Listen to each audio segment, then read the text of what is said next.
மிக முக்கியமான இந்த காணொலியை முதல்ல சொல்லிக்கிறேன், அவசியம் அனைவருக்குமே பகிருங்க.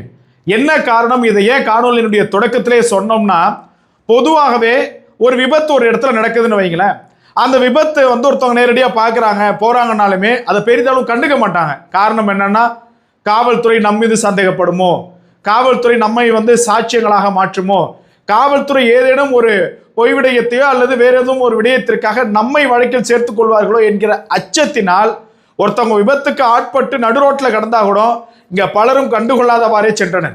ஆனால் தற்போது மத்திய அரசு நிதின் கட்காரி அவர்கள், மத்திய அமைச்சர் அவர்கள் ஒரு அறிவிப்பை வெளியிட்டிருக்கிறாரு. என்ன அப்படின்னாக்க, யாராவது உங்களுக்கு தெரிஞ்சு ஒரு மருத்துவ உதவி அல்லது விபத்துல ஆட்படுத்தி கிடக்கிறாங்க போறாங்க அப்படின்னா நீங்க அவங்கள காப்பாத்துறீங்க அப்படின்ற பட்சத்துல 25,000 ரூபாய் உங்களுக்கு ரொக்கப்பணம் கொடுக்கப்படும். உங்களுடைய சேவையை பாராட்டி உங்களுக்கு 25,000 ரூபாய் ரொக்கப்பணம் கொடுக்கப்படும். மேலும் உங்களுக்கு அவங்க நீங்க உதவி செய்யக்குள்ள எந்த வழக்கும் பதிவு செய்ய மாட்டாங்க, எந்த பிரச்சனையும் காவல்துறை சார்பில் சட்ட ரீதியாக கிடையாது.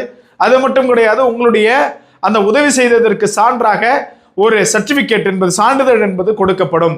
எனவே நீங்க யாராவது உங்களுக்கு அருகாமையிலையோ இல்லை நீங்க பயணிக்கக்கூடிய பாதையிலேயோ விபத்துக்கு ஆட்பட்டு கிடந்தால் அவர்களை தைரியமாக துணிச்சலோடு எதிர்கொண்டு அவர்களுக்கு உதவி செய்யுங்க.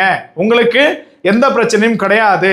அது மட்டும் கிடையாது, அதிகபட்ச விபத்துகள் ஏற்படுவதற்கு சாலை ஒரு காரணமாக இருக்கிறது, ஒழுங்கின சாலை.